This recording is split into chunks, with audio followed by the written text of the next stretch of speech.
Great. Good evening once again. I'm glad to see a good turnout again, which is a tribute, I think, to the lectures that Swapan Dasgupta has been delivering this week.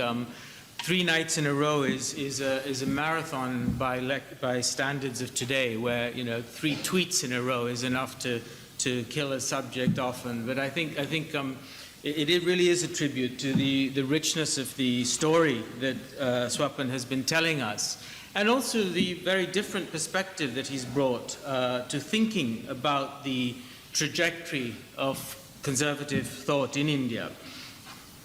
The further we get into the lecture series, the harder it becomes for me to try and give a brief summary of what Swapan has been saying. But I think what we've seen, for those of you who haven't been able to make it to the first 2 lectures, is an account that really began in the first lecture, which was entitled How Conservative is Indian Conservatism, with an analysis of the principles, the cultural principles, if you like, of conservatism. And yesterday, Swapan was really tracing how those principles started to take life as a political movement, and the difficulties often faced in translating those guiding principles into an animating political movement in 20th century India, and how finally in the late 80s and early 90s there was this breakthrough into a form of mass political mobilization through what Swapan called a kind of radical conservatism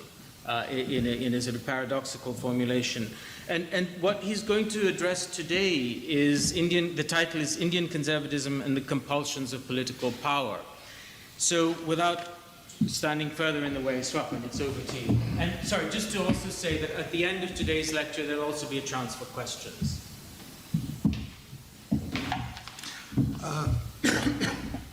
Thank you, Sunil. Now, I'll just go over some of the points which I mentioned in yesterday's talk. And among them, a few points which I made was that immediately after independence, the conservative impulses in society were actually accommodated within the Congress, despite a mismatch between what Nehru felt and what the grassroots actually thought.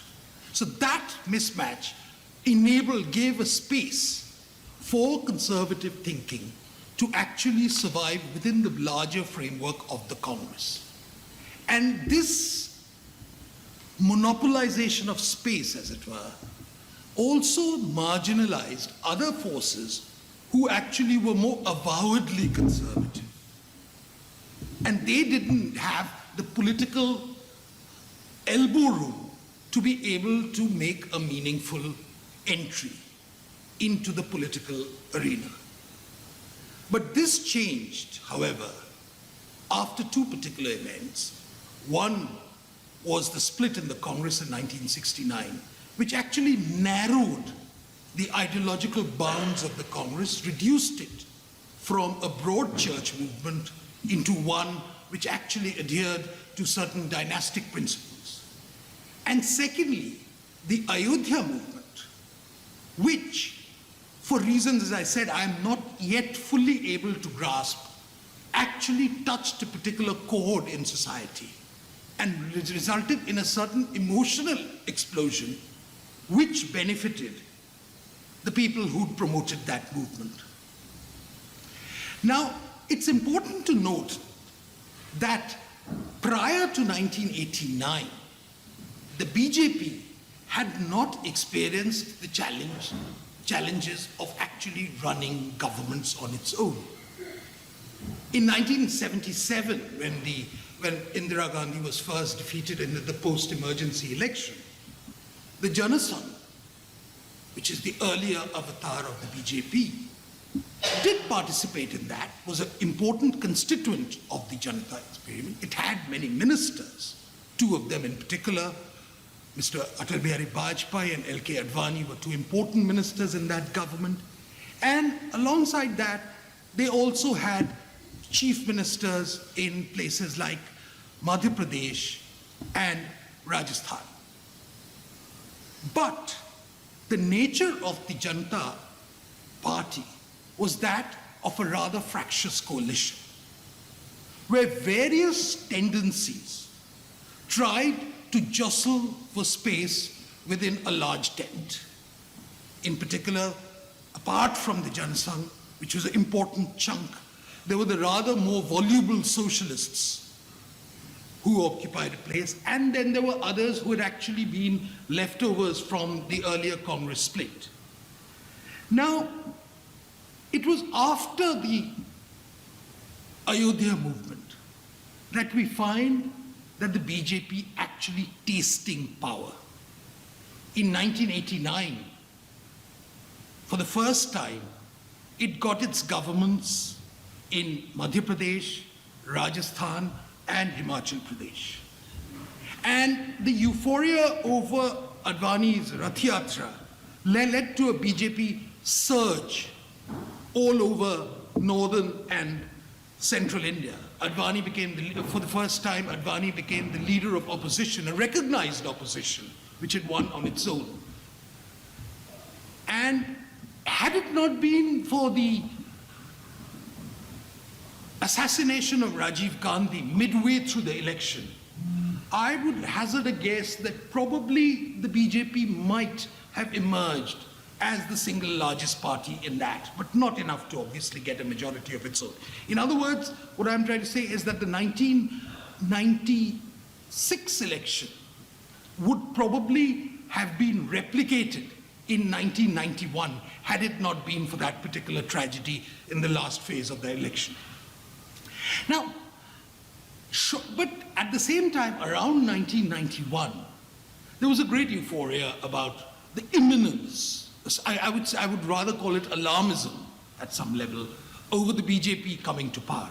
I recall at one private dinner, I asked Mr. Advani, are you going to come to power?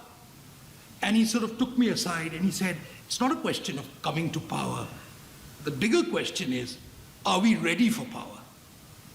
And I think that was the real question which a lot of people within the BJP at that point were privately addressing. Now, it was actually not a very new question. Some of these issues about whether power is desirable or whether being in politics is more desirable, whether politics actually involves governance or whether politics involves a mission. These are some of the debates which are quite frequent in India. And when the BJP, shortly after the 1980 election, the BJP actually formally broke away from the Janata Party, the truncated Janata Party at that time, and set itself up as a separate force. I think the larger question which they were addressing at that time was, should it reconstitute itself as the old Janasangh, which had been remarkably ineffective as far as its electoral interventions had been concerned? Or should they actually model themselves to be projected as the real, more cohesive version of the Janata Party which had won in 1977? So these were some of the questions. It was a debate, ironically, which had actually taken place during the formation of the Janasangh in 1951. At that time, if you recall, Dr. Shyamaprasad Mookerjee was a member of Nehru's cabinet. And he resigned on the question of the rehabilitation of the refugees from East Pakistan. But Shyamaprasad Mookerjee at that time was rather uncomfortable with his status within the Hindu Mahasabha for two distinct reasons.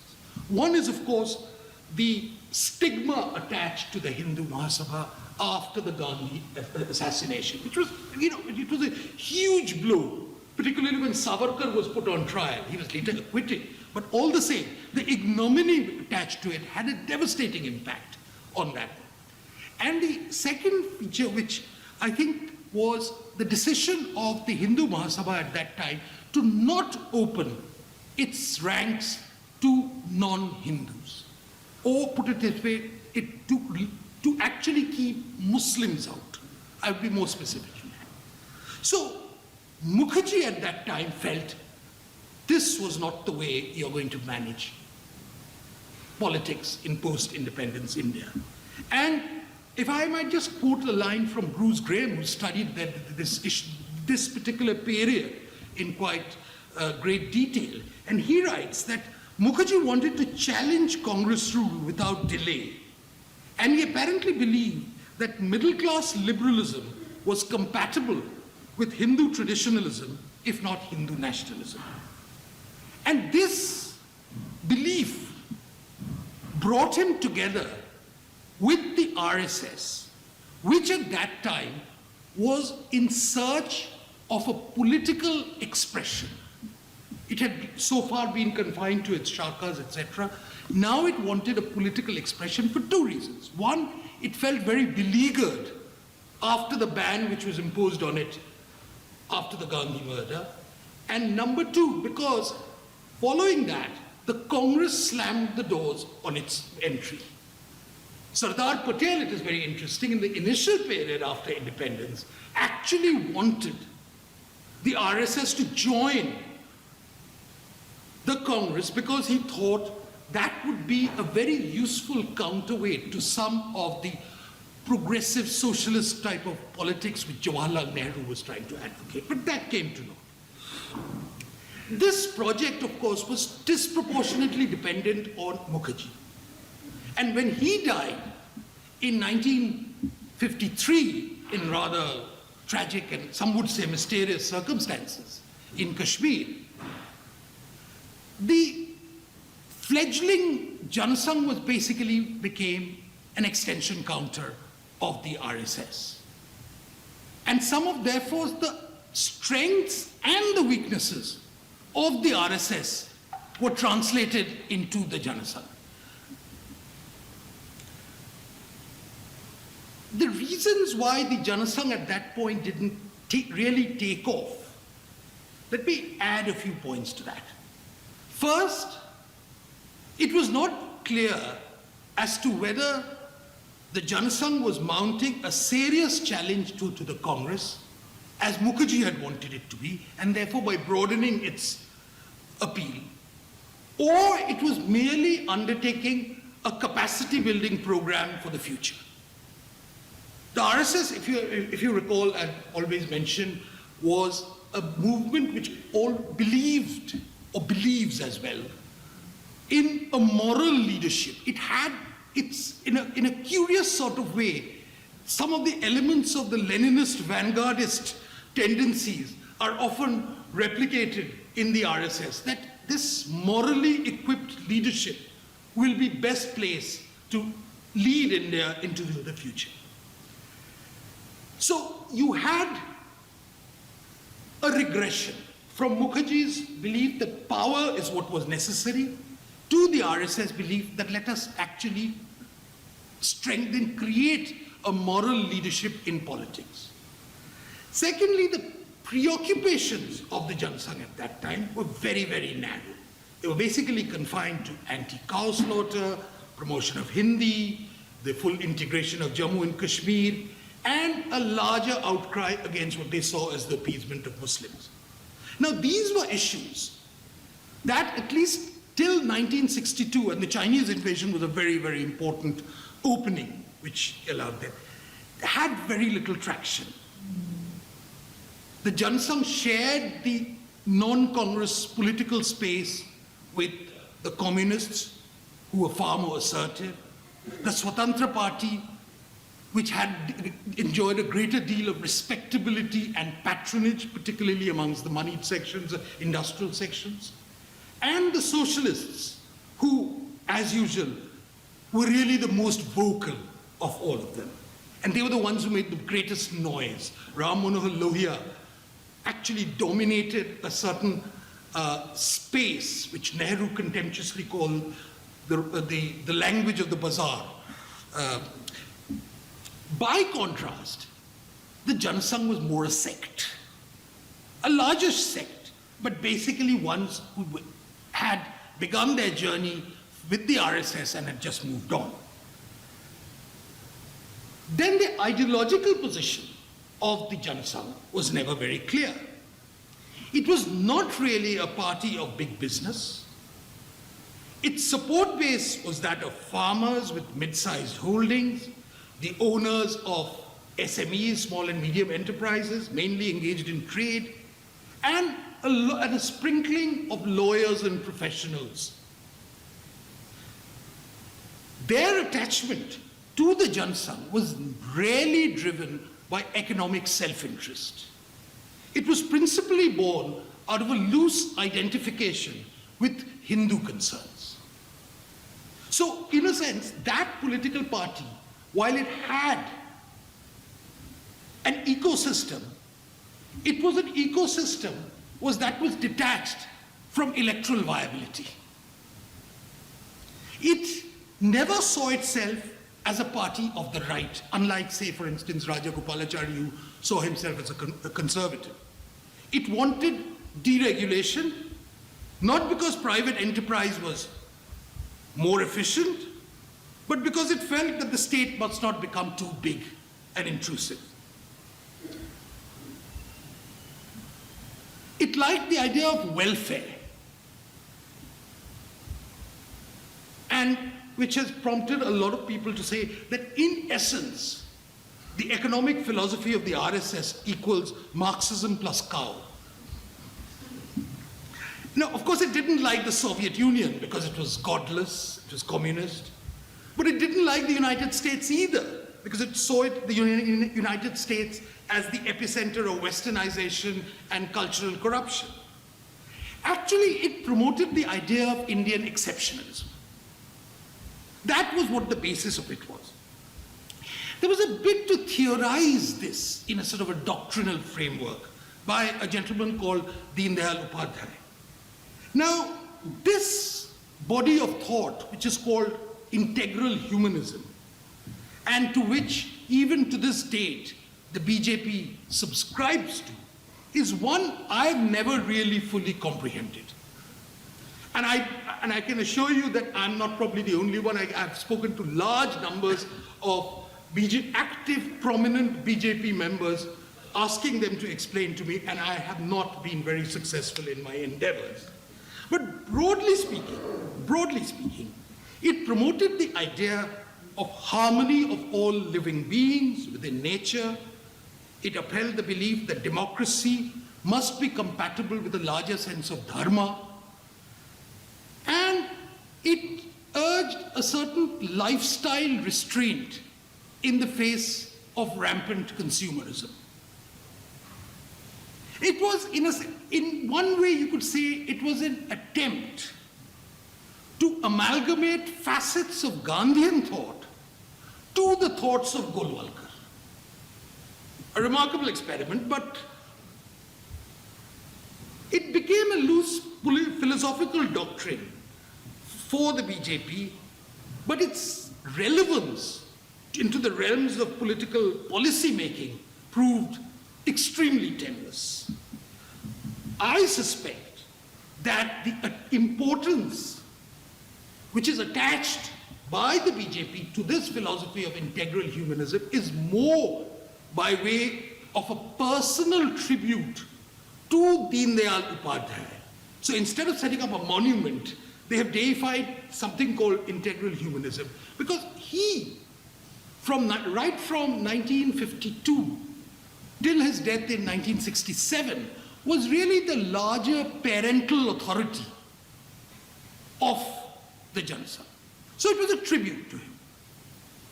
Now in 1980, when the BJP set itself up as a separate autonomous political force, the top leadership was very, very clear that it had to go beyond the old Janasangh experience.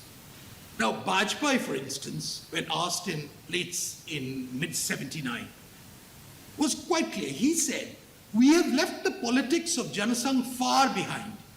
We should forget these things now and participate in the nationalist stream of the Janata Party based upon the four principles of nationalism, democracy, religious equality, social equality."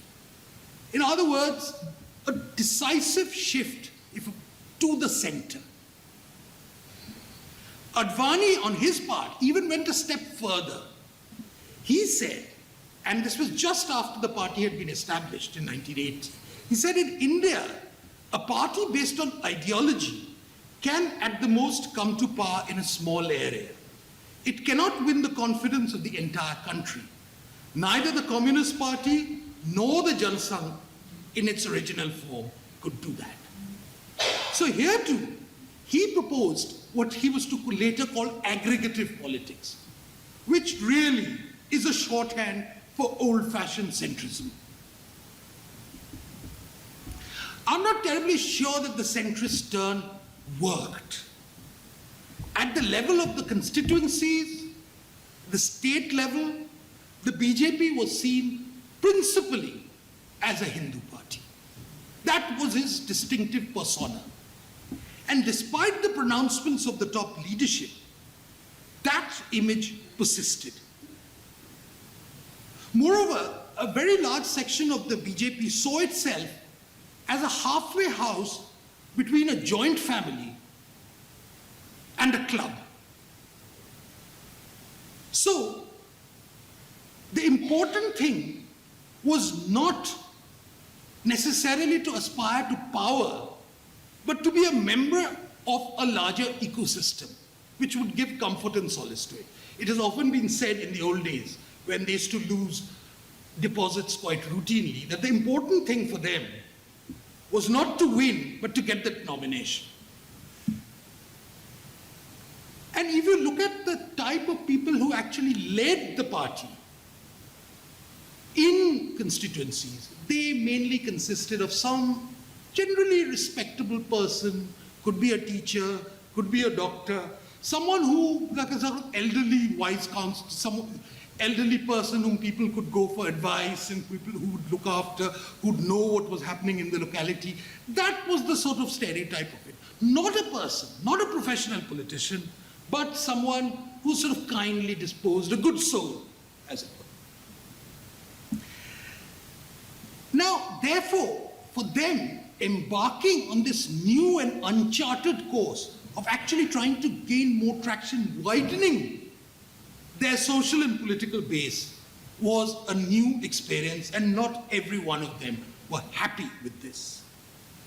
That's why, immediately after 1984, when the BJP was completely decimated, was reduced to just 2 seats in parliament, Bajpayee himself lost his seat, there was a clamor for the return to the familiar, to return to old-fashioned certitudes which they understood and could easily sympathize with.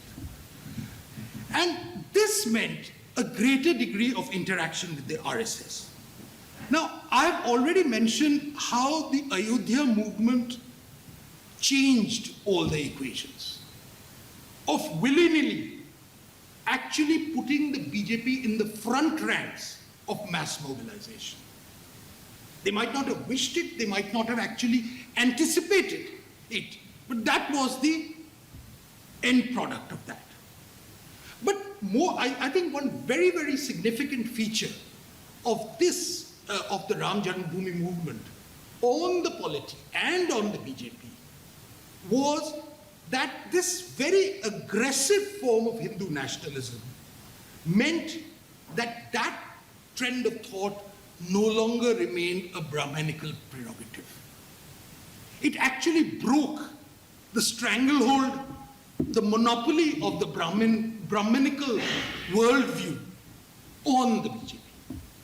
And for the first time, you actually, now the party started reflecting more and more the impulses and even some of the militant traditions of the backward castes and some of the other communities who had not been part of the fold.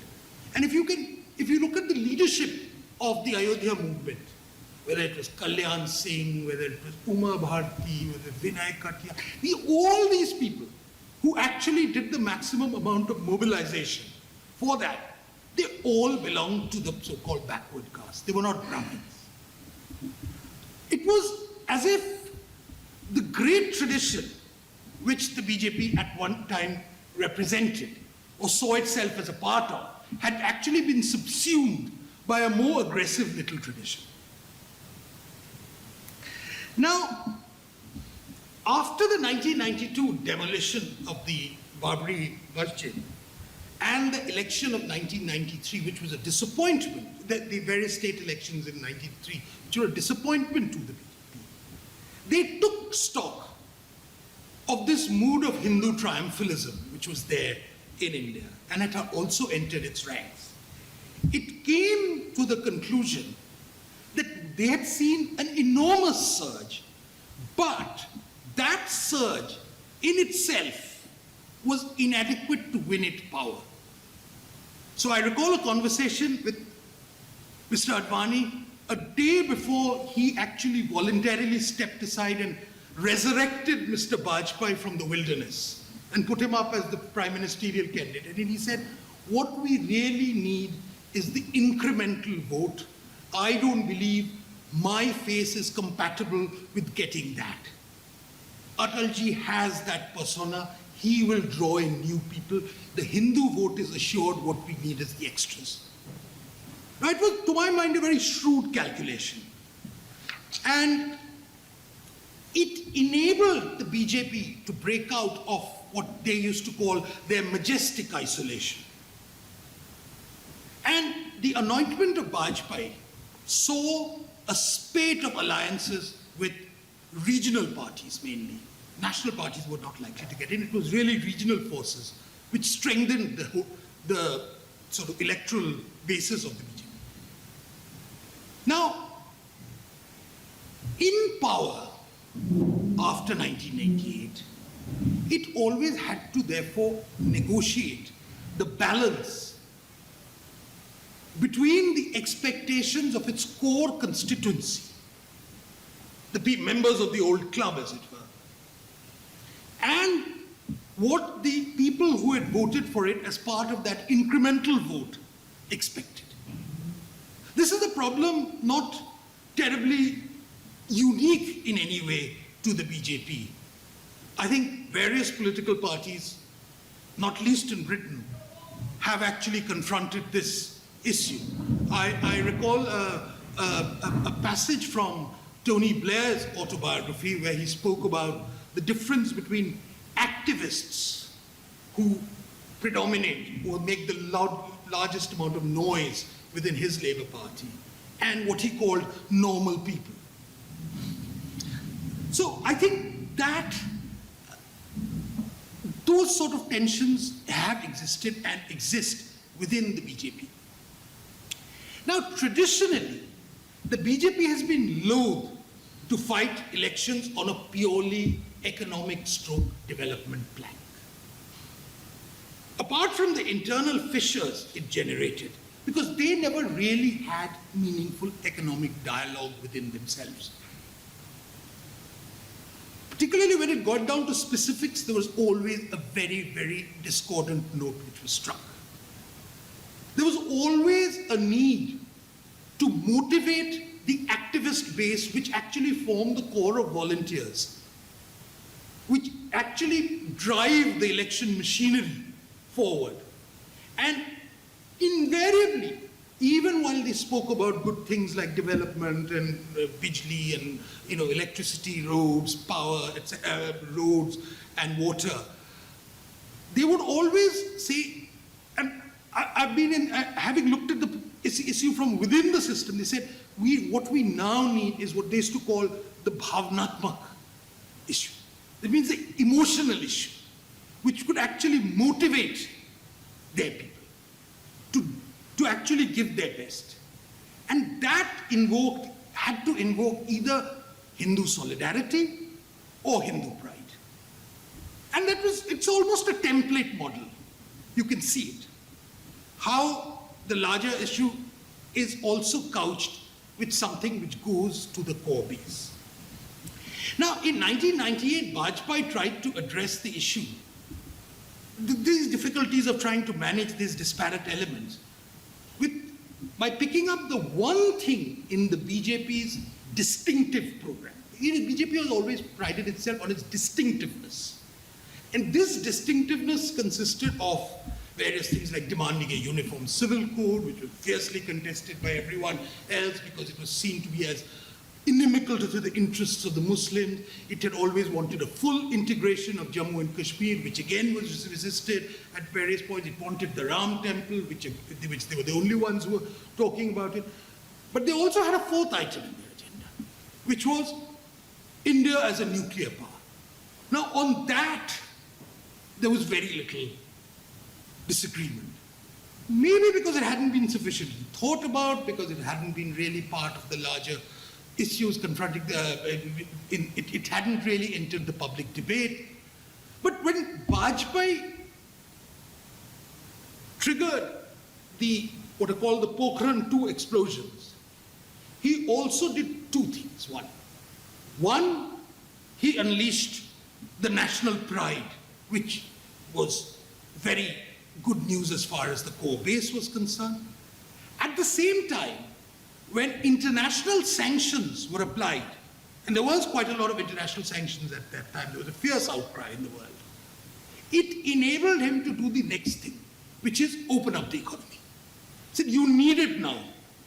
Facing international sanctions, lift the barriers, take the liberalization model which Manmohan Singh had begun in 1991, take it a step forward, and therefore do what a traditional right-wing party in those days does.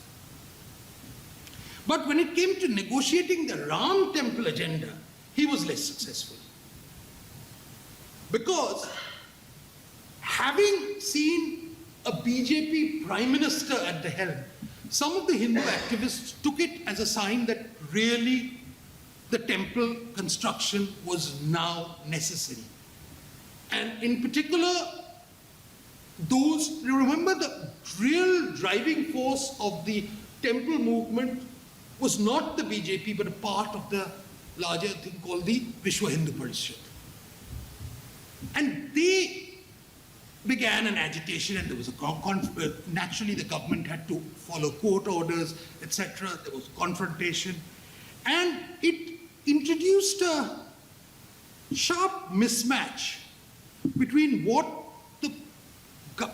how the activists saw the priorities of the government and what the government perceived its own priorities to be.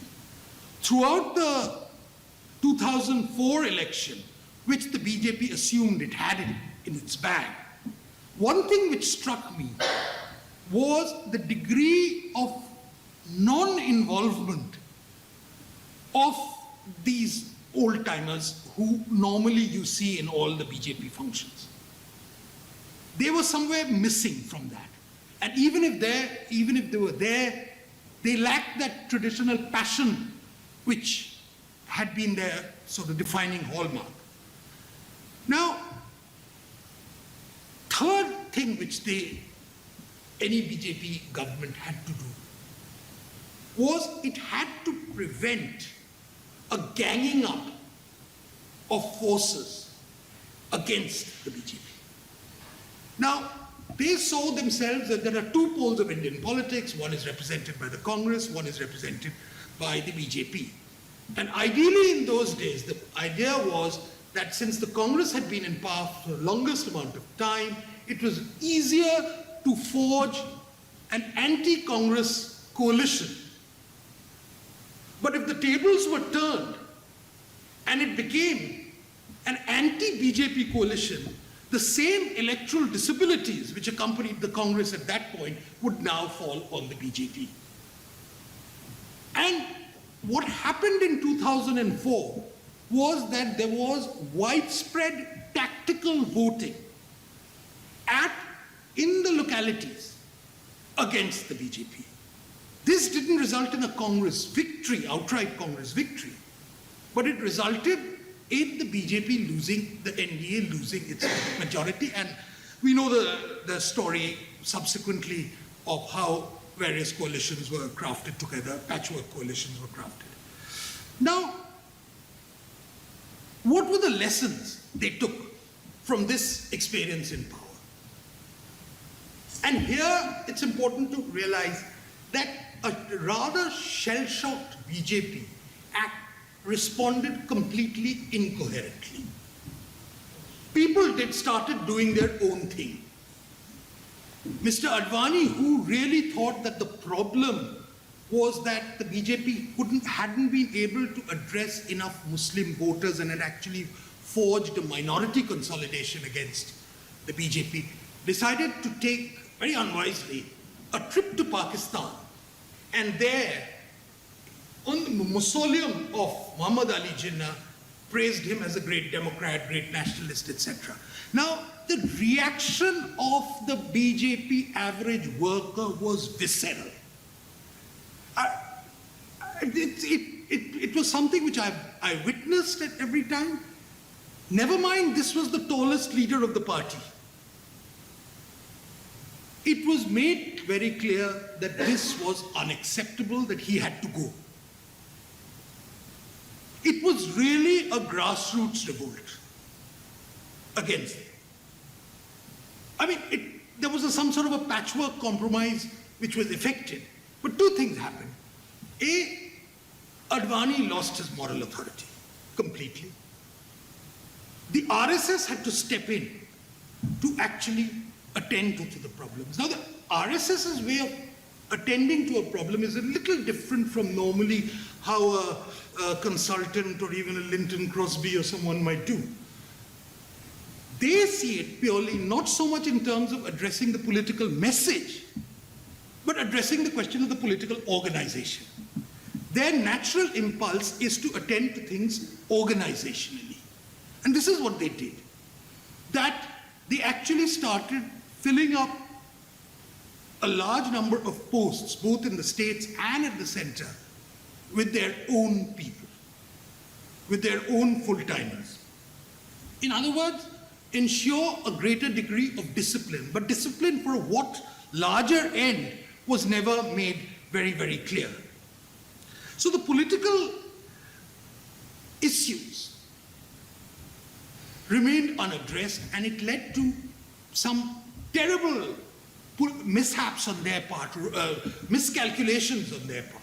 For example, in resolutely opposing the Indo-American nuclear deal, for example, they alienated a huge section of the middle classes who were their loyal, traditional supporters. Secondly, in pursuance of this idea of welfarism, which had been part of theirs, they uncritically accepted many of the populist legislation which the UPA had done. So by the time after the defeat of 2009, etc., the BJP was actually lacking the problems of governance, which had actually started earlier, had now come to a head. Which is why the natural impulse of all those people who were opposing Congress was to try and look for a messiah. To find somebody who could actually paper over these cracks and address the problem. The point, it was fortunate on their part that they actually had a person who had been sitting patiently, had not participated in all the inner faction fighting of the thing, and had been doing his own thing in Gujarat. So, the average grassroots person looked to him as the person who could, as the man who could take the BJP out of this impasse. And this is despite the fact that the senior leadership of the BJP didn't like Mr. Modi. There was a great deal of suspicion amongst the RSS for Mr. Modi, as one senior RSS man once explained to me. He said, the problem with Mr. Modi is you can never win an argument against him. He will continue to argue against you. He's too argumentative. Now, within the RSS system, that's a great liability. Where within the sort of joint family system, what the elder says has to be followed uncritically. But again, here we see something, what took place with Advani happening once again in the case with Mr. Modi, which is that a decision was literally forced upon the party by created by the restlessness and urge of the people below. I used to often write before that if there were primaries and they had to choose the leader, Modi would get some 80 to 90% of the membership vote. And I wasn't exaggerating, because that was very clear. Only the top leadership of the BJP and the media didn't see it. Partially because I suspect they also didn't want to see it, because there were other more complicated questions which were raised. So they felt they had to support a man who had been attacked. Yesterday we talked about what was it that contributed to Modi's victory. Now, Modi's victory was not, and I quoted in my first lecture a passage from Shruti Kapila talking about this new conservatism. I think that's only a part of the answer. It's a very small part of the answer. I think Modi's victory was a consequence of some very careful messaging and exploitation of the disrepute attached to the UPA government. Modi deliberately kept his appeal ambiguous and sought to appeal to four very, very different sections of voters. First, of course, he had to secure the loyalty of the core BJP. And here that was not a problem, because the more shrill the attack on him from the media and from others, the more there was a temptation to rally behind this man. If the man is being attacked for being too much of a Hindu icon, obviously makes the appeal all that much greater. Secondly, there were those who saw in Modi the harbinger of India's rapid economic development. And this is what the Gujarat model was all about. This is interesting because this is the first time in any BJP election program that there was a definite economic dimension. Now, the Gujarat model meant various things to various people, but overall it meant purposeful government which had led to economic returns and dividends and a larger benefit to the people of that state. Now, this was seen, therefore, as some sort of a symbol of a possible modernization of India, which had eluded the prosperity which had come. So in India had prosperity, but it didn't have the modernization. Third, there was the strong leader image. Now, this is an independent factor which has very little to do with either ideology or belief systems, etc. There's a very funny story about the Congress session in 1950, when after Jawaharlal Nehru was exasperated by the victory of Purushottam Das Tandon in the presidential election for the Congress, and Nehru was livid, and he forced, and the AICC people had voted for Tandon, and he was livid, and he spoke. And he spoke, once he started speaking in a very firm way that I will put down all these tendencies, the very same people who had actually voted for Tandon now started cheering Nehru. So there is an autonomous appeal of the strong leader which has really nothing to do with what the contents of that strength is. Indira Gandhi, for instance, in all the surveys and which have been done about who do you think is India's most, was India's best prime minister since independence, in all the polls, Indira Gandhi wins hands down. Why? She's the strong person, strong woman, no nonsense, etc. So there is an autonomous sort of appeal of that. And Modi, with all that brag about 52-inch chest, etc., did actually fulfill that. Finally, there was the Indian version of the log cabin to White House story of here is a man started off on the railway platform selling tea, getting there, to which was added this lure that he comes from one of those ritually lowest castes in Gujarat. And therefore, for him, the personal struggle involved in getting there had a tremendous appeal to people. A lot of the backward caste voters who may not have necessarily sided with the BJP in normal elections, who were Mulayam Singh Yadav's voters or Lalu Prasad Yadav's voters, actually voted for the BJP in that election, partly because of this factor. Because they saw one of their chaps who's getting there. So Modi was basically seen as an instrument of change. The larger conservative agenda, which I talked about yesterday, which can be traced back, was only very peripherally a part of his agenda. At no political speech did even Modi use the word Hindu. Never. Some people say it was all dog whistle politics. It may have been. But the point is that it was not necessary, because the messaging covered a very diverse sections, and the people who were attacking Modi actually were fulfilling that part of the agenda. In fact, a very conscious attempt was made to downplay the Hindu narrative. So when Modi came to power, despite the various petitions which have been written in The Guardian, the New York Times, etc., it was not on the basis of an explicitly conservative agenda. I think it's very important to realize, because that conservative agenda was not really put to the test. There was that sharp break from what used to be called non-political conservatism to this radical conservatism had resulted in a degree of confusion about what exactly conservatism meant in India.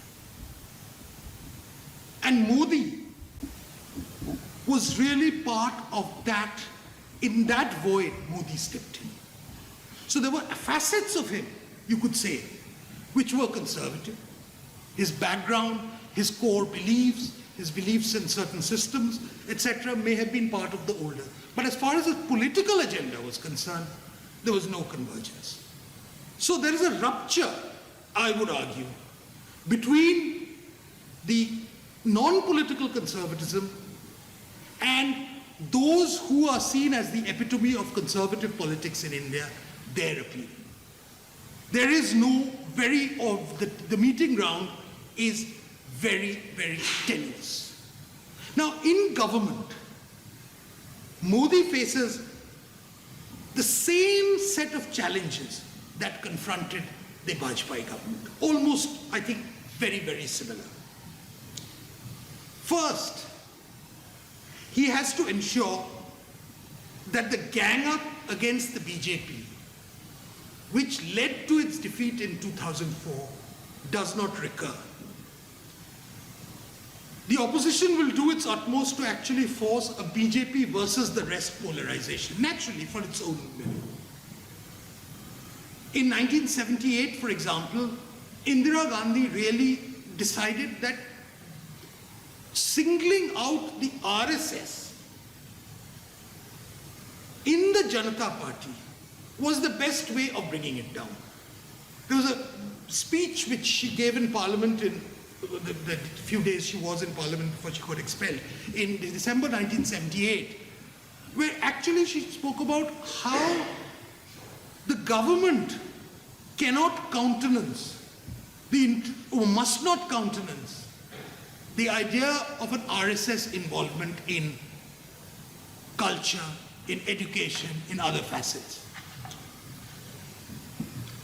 Now, we see this particular narrative again being played out in today's of a bunch of loonies who have taken control of the agenda of government, who are actually driving it, who are setting the pace, and that's the real face of the government. Now, from the outside it seems the Modi government has lost its grip over the public narrative. its real agenda may remain economic development. In fact, I believe it still remains economic development, and really quite a lot of work has actually happened on that sphere. But this has been overwhelmed by a preoccupation with other issues.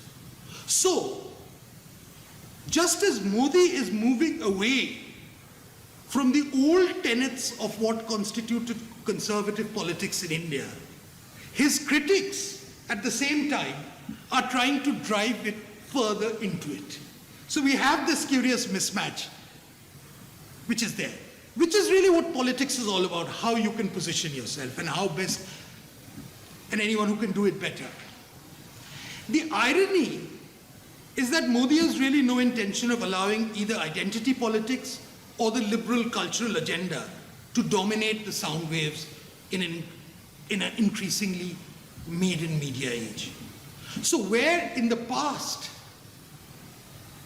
these discussions used to be conducted in a different environment, today in India, the media actually sets the pace of political debate far more than at any time in the past. And that resulted in the development agenda getting completely subsumed. I mean, for example, the past 10 days has seen some really enormous economic measures which have taken place. But very little of it actually occupies the mind space. Now, you can call it conspiracy, you can call it anything else, but the fact remains that the government's loosening grip on the public narrative is quite clear. Now, moving to a Thatcherite sort of approach, where national pride, economic reconstruction, and social mobility can confront this sort of a class war which has been unleashed on him, may be an option. But it has to be prefaced on the understanding that the BJP has outgrown its own radical conservative image. In Gujarat, Modi appealed to the voters over the heads of a sullen BJP. Whenever you went to Gujarat for these various assembly elections, etc., one thing what struck you is that how little the old workers of the BJP actually participated in Modi's campaigns. He presidentialized the whole thing. The reason why they did not participate so actively is for a very simple reason. Modi had cut off that patronage politics link which had actually accompanied the winning of political power. Secondly, he had also alienated at that point the RSS. And I remember one particular point where it was made quite clear that the senior RSS people will not participate.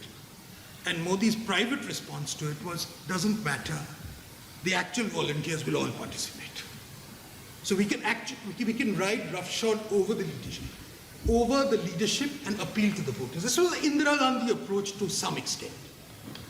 And he plans to do it with the active use of social media.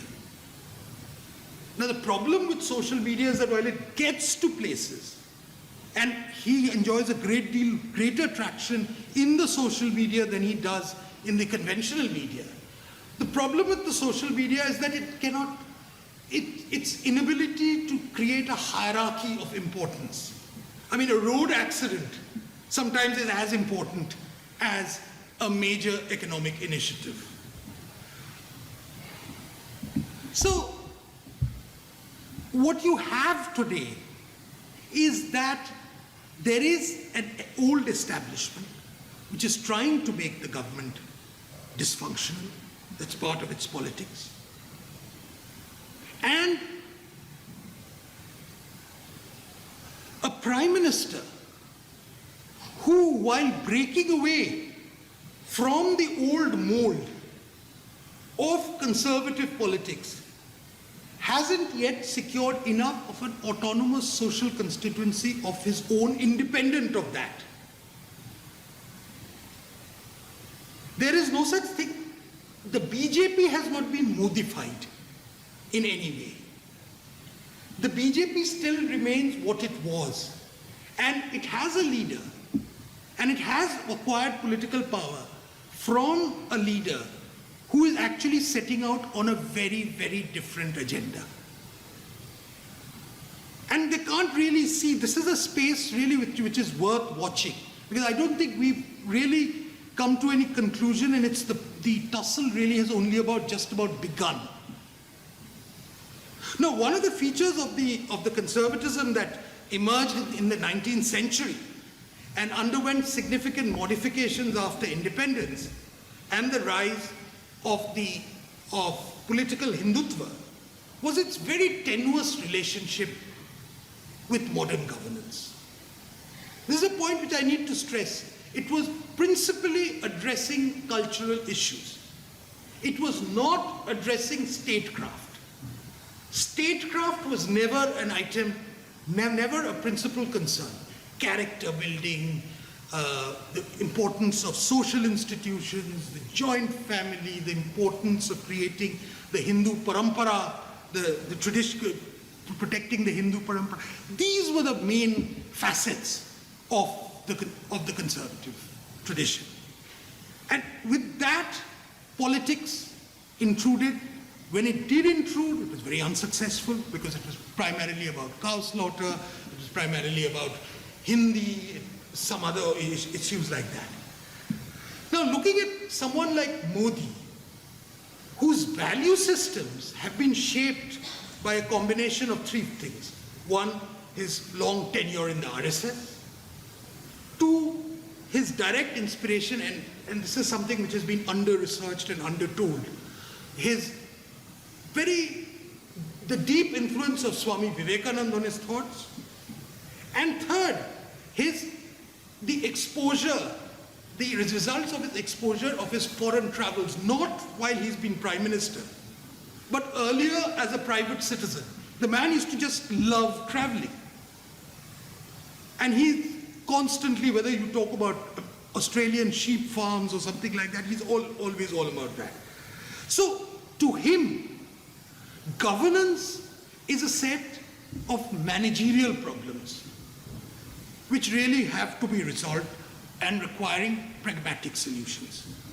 Pragmatic solutions which might necessarily mean breaking the mold of some of the older tenets.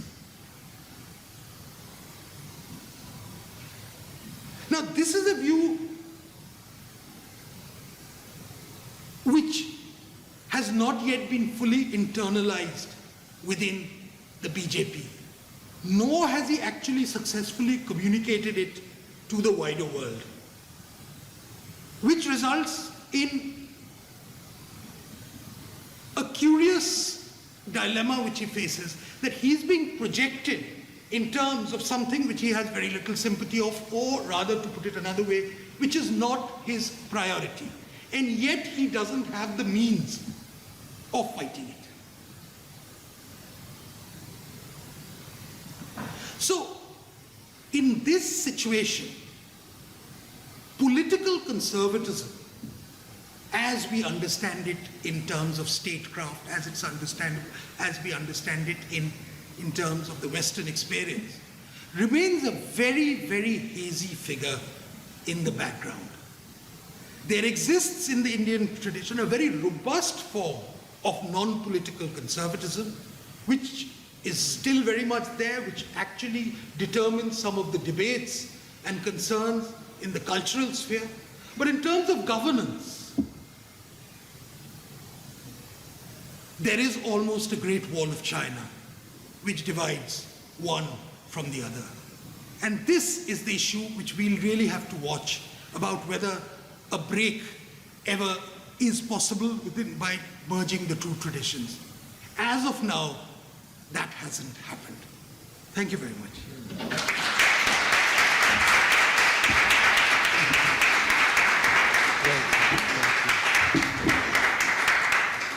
Well, that's certainly a challenge posed there at the end of your lecture, and we'll just open up to questions in a second. I wanted to start by asking you about this tension between, as you put it, the kind of organizational impulse of the political movements of conservatism of the right, whether it's the RSS or the BJP, that when you have a problem, you try to deal with it organizationally through the institution. The tension between that and the emergence of, as you put it, a kind of new messiah in Indian politics. And precisely there, the parallelism that you were drawing with Indira Gandhi seems to me, potentially quite instructive. That here, she also, when she was trying to build her base, precisely the argument was, I'm arguing against the conservatives in my own party, in a way. The whole young Turks around Indira Gandhi, similar to the kind of, Lutyens Delhi argument today. We're getting rid of the stuffy old establishment. We represent the true radical impulse of this movement. And of course, what turned out to happen was that it wasn't just Indira Gandhi's opponents outside the Congress who had things to fear from her, but it was the Congress itself who in a sense was her opponent. And so one result was a kind of deinstitutionalization of the organization as her own power consolidated. Do you see a similar kind of prospect, threat, possibility in what's happening now? The danger can never be ignored. It's always a possibility. These things can happen. But there are two other facets which I think really needs to be addressed in this case. That in terms of the institutions of governance, Modi has in fact gone to the extent of trying to depoliticize them, which is really what explains some of his unpopularity within the party. That by snapping that element of patronage which accompanied political power, which is what do you give to those who work on this field? And this is, the ministers complain endlessly about this. Said we get complaints about people who says, well, we can't show our face in our localities, we worked so hard, we tried so hard, and we've got not even a membership of a committee. So there is one, that. Number two, I think there is to some extent an over-dependence on the bureaucracy, which is happening. Third, and this is probably the real problem which you have, is that in terms of the political support structures, he has not yet created anything which is worthwhile. So while people can talk about the Lutyens cabal which is dominating the sphere, the point is, if the Lutyens cabal is so really unrepresentative, which I believe it is, why have you not actually managed to outflank it quite successfully? Because your own bench strength remains fundamentally very, very weak. And this is a larger problem, which I think anybody, in India, they've had to confront, that the intellectual rigor which often accompanied conservative movements elsewhere died out sometime after the 1960s and 1970s in India. And there has been a void. And we're facing that void now.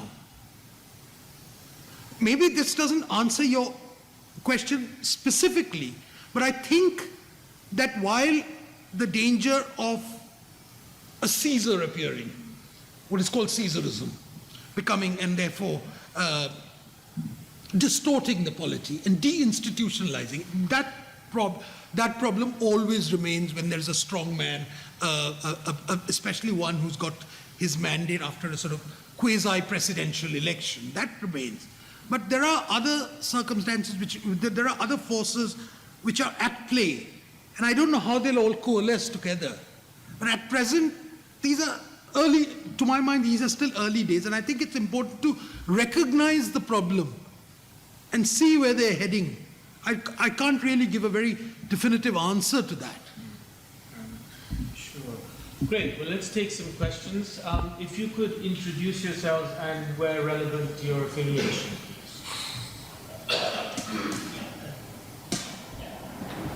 I'm Swapan, politics and if you could speak up a bit, please. Sure. Swapan, thank you very much for your performance over the last 3 days. It's been very instructive. It sounds, if I may say, it sounds like you're quite pessimistic about the prospect of conservative thought in India. Because just if I can read you over all 3 days, the kind of Burkean impulse, that tradition is where with its stress on continuity is still born in India. Because of course, to stress on cultural continuity is you can't go down that channel because the tradition was defeated. The fact of colonialism means that is a kind of cultural defeat. And therefore the only stance towards tradition that one could have is one of radical deconstructive surgery, i.e. not the Burkean line. So that's a benefit. The radical position, on the other hand, is not broad enough. Right? It doesn't give you the kind of broad enough electoral base. That's the Ramjan Rumi kind of tradition. So that's potentially inherent. So all we have really that conservatism stands on today is, and this is ironic, given that we're talking about this as a wake of an electoral victory, is individual charisma. Really, it's this individual who has been able to censure, who has virtually single-handedly, perhaps with the aid of social media and so on. His personal attributes are what has thus far, not a broad-based conservative intellectual or political movement. And that sounds like you're striking ironically at this moment a note of pessimism. That if statecraft is not integrated, then it's actually quite so are you quite pessimistic? Well, I wouldn't use the word pessimistic, but I mean, that's after all a subjective judgment as to how my tone is. But I think you've raised some very, very important questions. And I think it's also important to point out that in the past 25 years, the economic growth in India has been more than what took place in the preceding 150 years. Now, if you have economic growth of that scale encapsulated in such a short period of time, you're going to have a social upheaval. That it hasn't been a greater social upheaval is actually a miracle, to my mind, and suggests a degree of robustness on the part of indigenous institutions.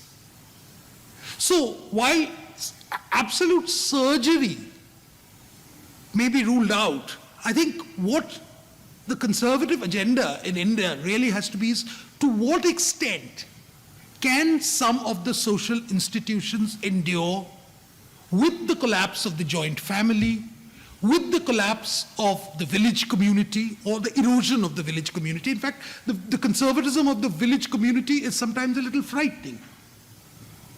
What we see in the Khap panchayats and others, very, very regressive social trends which are there. So the challenges are there. So where you have now a vibrant urban community, which is still evolving, which is very rootless in a lot of ways, which explains this high degree of sexual violence against women, for example. So these are some of the challenges which are real. My real regret, and which is where probably my pessimism comes in, is that why, after having such a rich conservative tradition, which I spoke about in the 19th century, which goes on to the 20th, why none of it has actually transferred onto the realms of statecraft. And that, to my mind, is a point of great regret. And I don't believe that really a sort of a Tea Party model would be the answer to that. I mean, by looking at the sort of Federalist Papers, we don't have the equivalent of that in India. So that tradition may not really work. What will work, I think, is really what we're trying to grapple with, and how we can actually inject an element of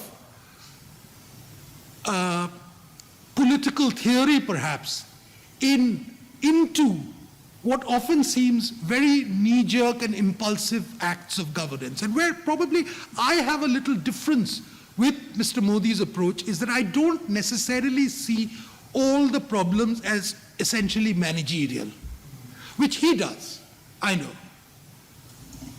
Maybe there is a large amount of managerial plumbing work which has to be attended to in the short run. Yeah, no, very, very specific. sorry this is first too, but thank you very much. One point I want to make is that the diaspora is totally the whole thing, because the diaspora reconciles Hinduism and modernity in an instrumental way.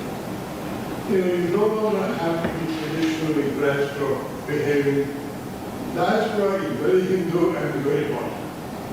And Modi may have picked up the idea that you could actually build a techno-Hinduism, as it were, which satisfies the younger population who are basically not committed to the independence movement and all that. They just want here and now change. And that takes money. And secondly, I think you're quite right. He is trying to go his own way like Indira Gandhi, and his party has its own views. Now, that tension might be more important than any other tension. Because if it doesn't get reformed, then you have to go back to the reservation. Absolutely. I mean, I don't disagree. I mean, I just add one thing, that this diasporic Hinduism, which you're talking about, is essentially something which Vivekananda, he was one of the earliest promoters of that. And that probably is a facet which Modi has. But I take your point on the larger issues. I'm Daniel Sunil from Kings. One of the words, well, the two words that we haven't heard in the last 3 days are, terms, concepts, are Mandal politics and reservations. And to some extent, I think one of the big challenges to a certain integrative humanism shine through Modi lens would be some of the movements that we've seen in Gujarat recently with Patidar mobilization for reservations of, the community of Vallabhbhai Patel. I mean, and so in some senses, that is something that has been going on sort of sub rosa a little bit in some of these conversations. So I was just wondering where conservatism is in relation to this fundamental reordering of Indian politics through Mandal and through reservations, and especially given upper caste, this push towards mobilization for what is traditionally considered a fairly poor caste community.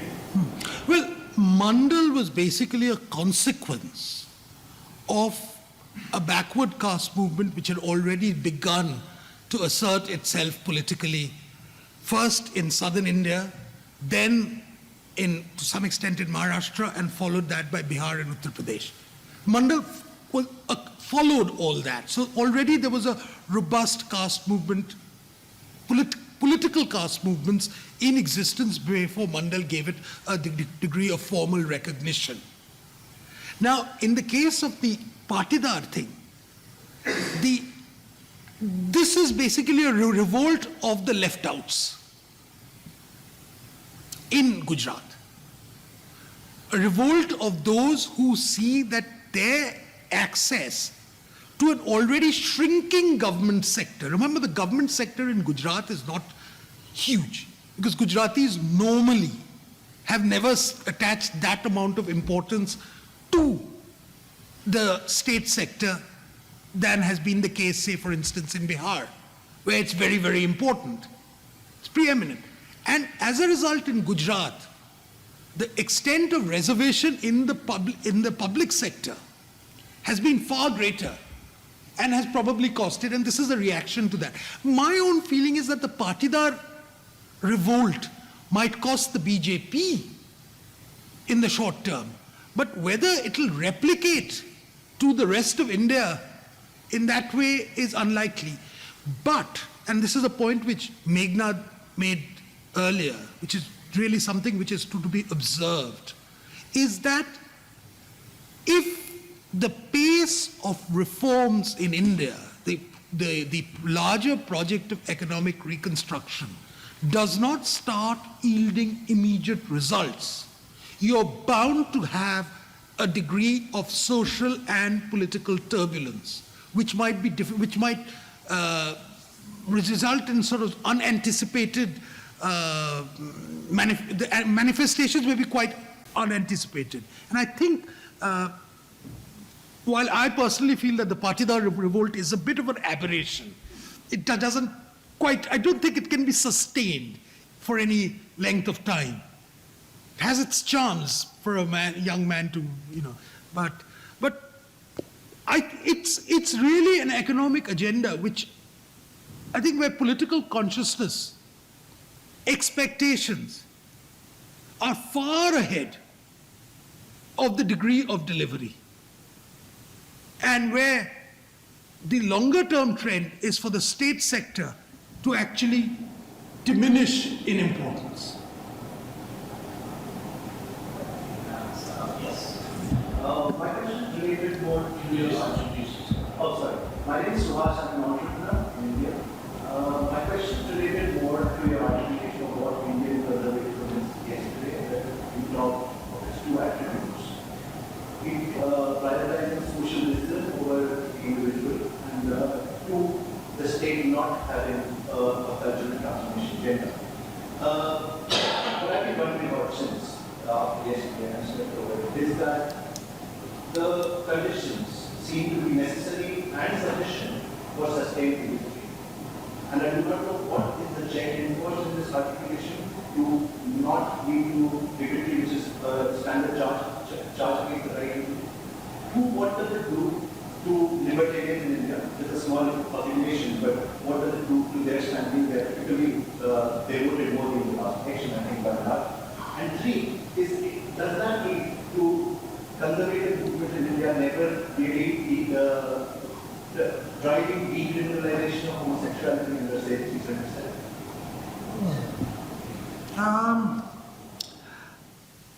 You see, this libertarian question is a problematic one.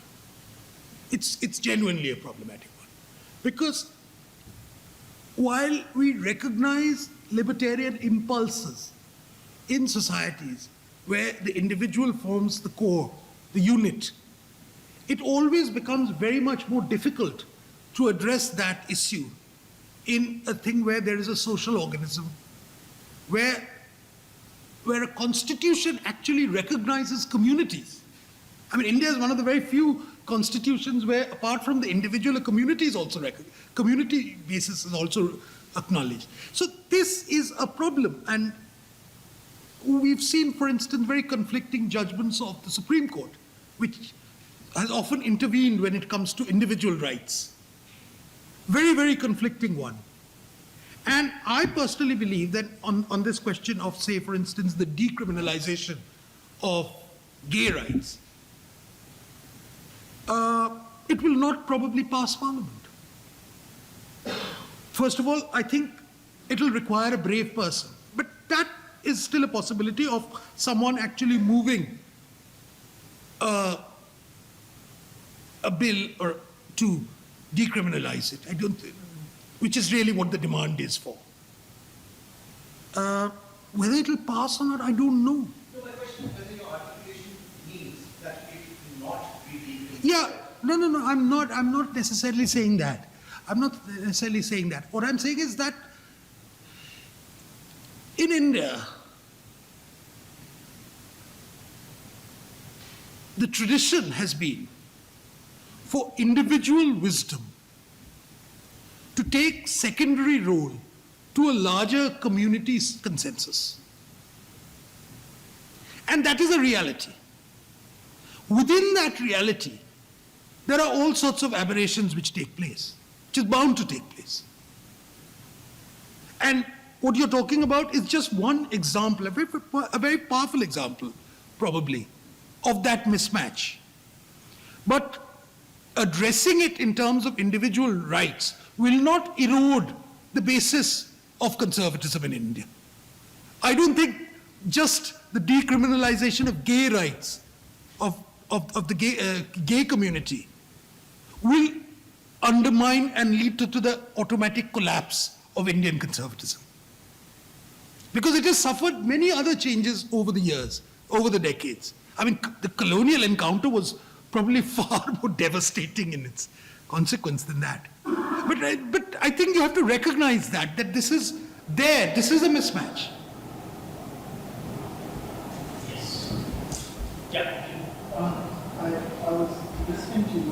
Sorry.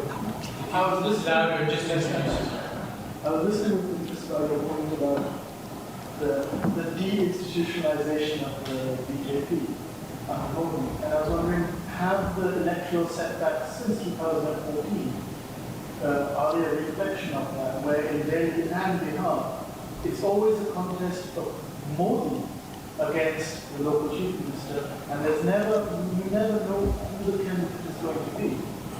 It's Nitish Kumar versus Modi, or Arvind Kejriwal versus Modi. This is what you're saying almost coming into effect. I think there has been the temptation of some people to have a template model of electoral strategy, which I think is unwise in a country like India, where while you can have a larger national campaign in a parliamentary election, where the unit is the nation, when it comes to the state, you must necessarily go in for a larger disaggregated approach. And lacking that, it's not necessarily that this strategy, for example, will be followed in Rajasthan. It will not be followed in Madhya Pradesh. It wasn't followed entirely in Maharashtra either. But I think the point there was, I think it was a horrible, from their perspective, it was a horrible miscalculation, because they thought Modi's popular, I mean, if you look at opinion polls, if you have a sort of mechanical view of election support and say, who is the most popular BJP person? I mean, Modi will outshine everyone in that. But if you say, therefore, whether it's a corporation election or a state assembly election, you must project Modi. I think that's a very mechanical thing. And I think after these setbacks, they will be forced to actually re-examine and actually address the necessity of creating viable local leaders at all levels. And even if they haven't created it, just throw them into the deep end. You don't win every election, but you create a leadership. I mean, that's a long process. But deinstitutionalization, not as yet fully, could happen in the long term. A few more questions. Yes. Hi, I'm Sunil at LSE. I just want to get a comment on radical fringe groups today. So you have a group like the Durga arguing that trains young girls who with swords and guns. You have a group like Hindu Swapan that trains 6 and 7-year-olds swords and guns. You have a group like the Sanatan Sanstha, where some of the members are accused of killing nationalist thinkers. And you have the Ram saying, I think it's a social problem that hasn't been thought about, written about in our country. It's about radical indoctrination of young people. So far, we've seen radical Islam and its consequence in terrorism. So do you think radical Hinduism will lead to the same problems that radical Islam has? Particularly when students, kids, should be getting an education, not being indoctrinated in that way. So it's one thing to go to an RSS camp and we do the PT exercises and we talk about your Hindu culture and Hindu philosophy. It's another thing to be handed a sword and told that your Hindu culture and Hindu philosophy is under threat. Yeah, I mean, you're right. You're right. I mean, these are groups who completely have crossed the bounds, and perhaps people should be thinking of even some form of administrative action against some of them. But whether from the left or the right or even the center, there are always fringe groups which are inescapable. It's important is to recognize the phenomena at an early stage and see whatever is possible, detect them, keep them under control, sort of hem them in so that they're larger, they can do as minimal damage to society as possible. I mean, that's about all you can do. Yes. Hi, I'm Shani. Hi,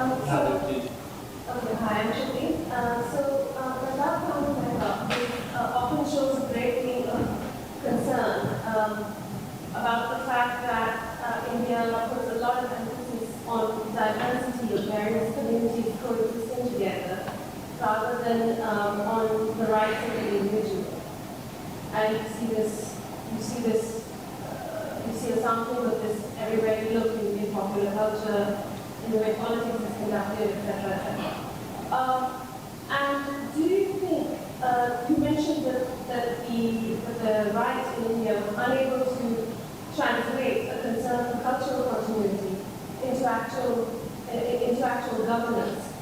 How difficult do you think that is while it remains the case that there is more of a focus on sort of communities as blocks rather than individuals with their own rights as the units that make up the republic? Because, I mean, I guess Congress also struggles with this, but the way it sort of deals with it is a lot more subtle and nuanced, because at least on paper, it is a liberal party. It represents it strongly backs equal citizenship for everybody. And then when it comes to electoral politics, it represents arguably a broader coalition of caste, communities, and religions. Whereas the BJP sort of tends to get, because it has because its appeal is really to a smaller number of communities. It cannot really pull that off every time, and as the gentleman behind me said, it does really end up about things like anti-incumbency or all of the appeal of the actual leader. If that makes sense as well. No, I understand, but I think you've answered the question really, that these are very two different traditions from which they both come from. I mean, the Congress is far more accommodative of the individual and the old style liberal ethos than the BJP is, because it comes from a different tradition altogether. And that's what I've been trying to explain, that tradition has an autonomy of its own, which makes it look at the collective, through the community, through the joint family, through other institutions. And that tussle will always remain. And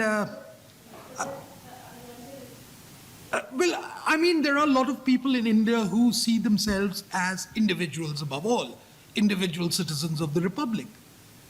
There are others who see themselves, probably a far larger number, who probably see themselves as part of a collective, as community, whether defined by language, defined by caste, whether defined by religion, it could be various things. So that's still an emerging feature in India. I think it's largely confined, not that it undermines its validity in any way, to the middle classes, to a very small slice of the middle classes, not even the whole middle class. Even in urban India, if you look at purely how voting patterns are, they do follow blocks. So this is an inescapable reality of India. And a politician naturally has to weigh which one comes before. And I think the concerns which the gentleman there was raising is exactly the same. Okay, I think I'm going to have to take one more round of questions. I'll just stack three up together. Here, you go first, and then I'll take two more. So when we join Patel, Patila from Gujarat,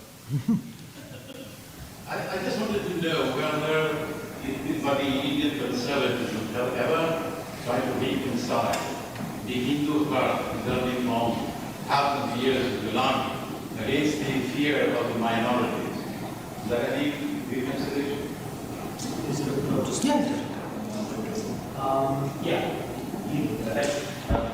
This is the Prime Minister now.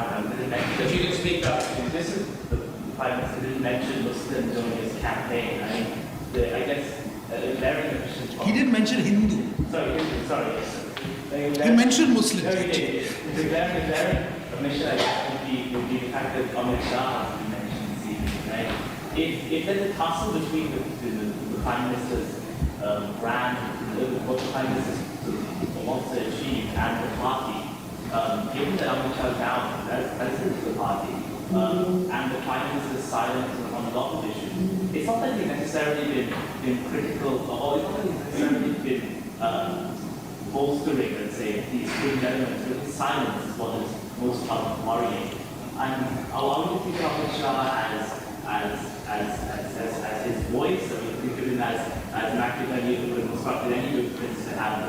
person in the scenario, what we meant to make of this, in the light of your thesis about the tussle between his views and Yes, you will. My question is actually a kind of follow-up from this, which is, why hasn't Modi been able to cultivate his constituency to articulate the kind of perhaps conservative vision that they're talking about economically or in terms of governance? Because it's like you mentioned, he doesn't have control of the narrative, and it seems like it's about whose voice is echoing his in terms of where the country needs to go for good governance or economic growth per se. So why hasn't he been able to cultivate this constituency? And why does it keep going off topic? Why does he keep going? Off topic. I mean, why does the narrative keep getting away from it? Okay. May I just, Jayanji's question. The issue of Hindu victimhood, if I may call it that, has been a recurrent theme of the conservative discourse in India for as long as possible, right from the time of the 18th century onwards. And I spoke at length in my first talk about it, how important it was in defining both the deification of the nation into a sort of form of divine status, and why the issue of non-Indic faiths was never really taken into concern. I mean, was never taken into account or inadequately addressed. And how Gandhiji, in his own way, tried to reconcile this problem by having a sort of a multi-faith approach. Very similar to the sort of multi-faith things which you have here, where everyone says their own little thing. And how that also didn't quite work, because there were other political forces which argued against it. So this is a problem of actually secularizing conservatism in India is a project. But I said because Sorry, we're a bit short of time, so we just... No, it's a secularized... I beg your pardon? Because that is not addressed, the people like Giriraj, they come out and make ridiculous statements. No, they make a lot of ridiculous statements here now. So, it's a broad church. You have these characters. I mean, that gentleman there gave examples of far more dangerous creatures than Giriraj, etc. But so it is an issue. So the issue of how can you construct a completely secular conservative narrative? It's not, again, only an Indian problem. I don't think it's, even the British conservatives have grappled with it, and it's only now they've come to, with the importance of religion as an institution eroding in this society. They've just merely followed society. America still hasn't been able to confront that question. So in India, we are still in that stage. So let's look at it if we look at it in terms of the larger picture of conservatism, it's there. Now, the question of the silence of the Prime Minister. Look, I cannot explain every tactical move which the Prime Minister does or does not make. All I can say is that I don't think there is necessarily a clash between Amit Shah and Modi. Amit Shah owes his position entirely to Modi. I mean, he has no political base of his own, really, to talk about. He's a creation of Modi. And I cannot see him mounting a challenge to Modi. At present, the BJP and the Prime Minister may not be on the same page, but that does not necessarily mean that they're heading for a confrontation. A confrontation takes a long time and a series of accumulated grievances before they become that. And at present, what we've seen is, despite everything, the BJP's best calling card still remains Narendra Modi.